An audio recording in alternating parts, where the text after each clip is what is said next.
อยากให้มีจุดเขียนถ่ายระหว่างทางน้อยหาทางใหญ่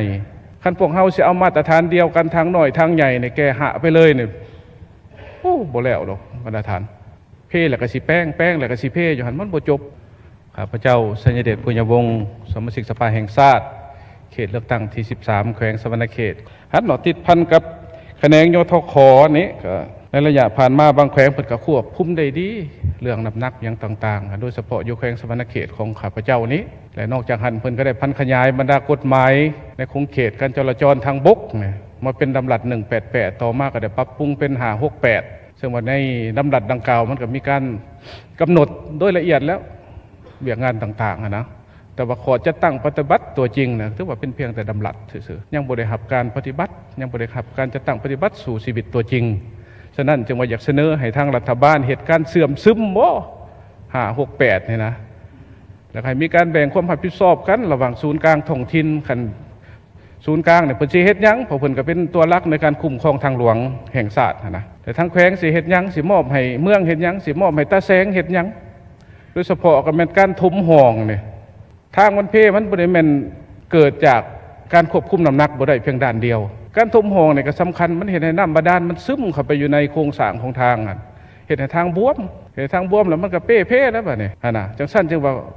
มันต้องมีความเป็นเจ้าการนำกันระหว่างศูนย์การกับท้องถิ่นเพื่อสกัดกั้นบ่ให้ทางพวกเฮานี่เป้เสียหายไปก่อนหันนอกจากหันอยากให้มีจุดเขียนถ่ายระหว่างทางน้อยหาทางใหญ่เพราะการแก่ยังของพวกเฮานี่ยังสิดำเนินไปในหลาย10 ปีข้างหน้า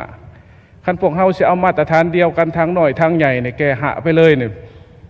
โอ้บ่แล้วดอกมาตรฐานท่านประธานเพ่แล้วก็สิแป้งแล้วก็สิเพ่อยู่หั่นมันบ่จบมันต้องสร้างจุดเขียนทายสมมุติทางมันรับน้ำหนักได้8ต้นสิเข้ามาหา15ต้นจังซี่มันก็ต้องใส่รถน้อยมาแล้วจะมาเขียนอยู่บนทางใหญ่พี่จังส่งไปต่อสิเฮ็ดได้ก็ต้องมีซิงต้นทางปลายทางมันจังสิได้นะคันเฮาบ่เฮ็ดให้มันหัดกุมเนี่ยโอ้ยากนะสิอิงใส่แต่ว่าเฮาตั้งซิงจุดอยู่บนนั้นจุดอยู่บนนี้แล้วมันแล้วมันบ่แล้วมันเป็นเพียงรูปการสินักสิเบาซำใดไปฮอดจุดนั้นมันก็ได้ผ่านคือเก่าจังซั่นจึงว่าจะควรให้แก้ด้านนี้เนาะหมวดเสือก็เป็นฝาสีแดงเพราะน้ำดื่มหมวดเสือแจกส้มใหญ่ก้องฝาสีแดงรางวัลใหญ่รถไฟฟ้า BYD Octo 2จำนวน3รางวัลนอกจากนั้นยังมีรางวัลสายคอค้ำ1 สลึงรางวัลเงินสด1 ล้านกีบรางวัลดื่มน้ำดื่มหัวเสือฟรีรวมมูลค่ารางวัลหลายกว่า4 ตื้อกีบง่ายๆเพียงส่งรหัสกล้องฝา8 ตัวเลขไปที่ Facebook Messenger Page Tiger Head แจกรางวัลทุกๆมื้อผ่านระบบ Messenger และยังลุ้นรางวัลใหญ่ประจำอาทิตย์และประจำเดือนผ่าน Facebook Live ตั้งแต่มื้อนี้จนถึงวันที่30 กันยายน 2025 นี้เท่านั้น